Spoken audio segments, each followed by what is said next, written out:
ایک واقعہ اس کے اندر لکھا کہ ایک نوجوان ہاسپٹل کے اندر آیا،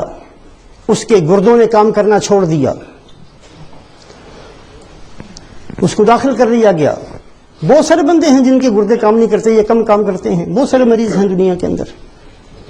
لیکن اس کی حالت یہ تھی کہ اس کی ایسی خوفناک قسم کی آواز اس کے اندر سے نکلتی تھی تو جو باقی مریض تھے، باقی بیمار تھے، انہوں نے ہاسپٹل ہی چھوڑ دیا، ہم کسی اور ہسپتال میں چلے، ہم یہاں رہتے ہی نہیں۔ سننا مشکل تھا اس آواز کو، ایسی ڈراؤنی قسم کی، بھیانک قسم کی، خوفناک قسم کی آواز،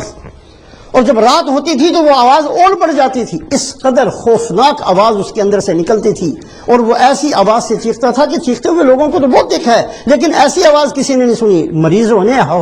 ہسپتال کو چھوڑنا شروع کر دیا، جس کی وجہ سے وہ کہتے ہیں کہ ہم نے اس کے لیے الگ سے ایک کمرہ مقرر کیا تاکہ عام مریض اس کو نہ دیکھیں۔ اس کی تیمارداری کے لیے صرف اس کا باپ آتا تھا، کوئی بھائی کوئی اور نہیں آتا تھا، صرف باپ آتا تھا۔ باپ بھی آ کر اتنا تنگ آ گیا کہ ایک دفعہ مجھے کہنے لگا ڈاکٹر صاحب اس کو کوئی زہر کا ٹیکہ لگا دیں تاکہ جلدی اس کی جان چھوٹ جائے،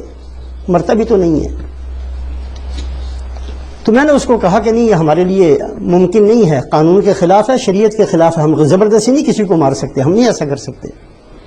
وہ میری منت کرتا رہا کہ کسی طریقے سے اس کی زندگی سے جان چھڑا دیں۔ جب بار بار اس نے کہا، میں نے کہا کہ آپ یہ بتائیں کہ مسئلہ کیا ہے، یہ کرتا کیا تھا، کیوں اس کی یہ حالت ہے؟ کہنے لگا ہم نے اس کی شادی کی تھی، ایسا رنگ مرید ثابت ہوا، ایسا بیوی کا عاشق ثابت ہوا کہ اس دن سے ہی اس نے ماں کو کوسنا شروع کر دیا، اور پھر چند دن کے اندر اس کی حالت یہ ہو گئی کہ ماں کو کتیا کہتا تھا،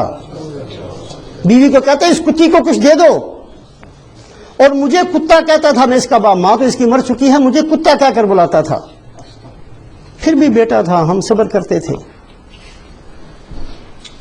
اور پھر یہاں تک کہ اس نے اپنی ماں کو تھپڑ مارنے بھی شروع کر دیے۔ بیوی کو صرف ہنسانے کے لیے، وہ ہنستی تھی اور یہ ماں کو تھپڑ مارتا تھا۔ آج وہ بیوی موجود ہے، دیکھنے کے لیے بھی نہیں آئی ہے، وہ تیمارداری کے لیے بھی نہیں آتی،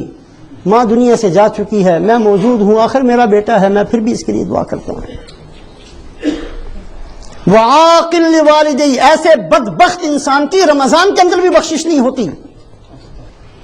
مدمن خمر، شراب کا عادی، نشے کا عادی، عاقل لوالدیہ، جو ماں باپ کا نافرمان، ایسے بدبخت کی اللہ ان دنوں کے اندر بھی بخش نہیں کرتے جو مراحم خسروانہ کے دن ہیں، جو شاہی عطا کے دن ہیں، جس میں بڑے بڑے مجرموں کو بخش دیا جاتا ہے۔ ان بدبختوں کی 4 آدمیوں کی پھر بھی اللہ بخشش نہیں کرتے۔ ہم بڑے گناہ گار ہیں لیکن ایسا گناہ کبھی نہ کریں۔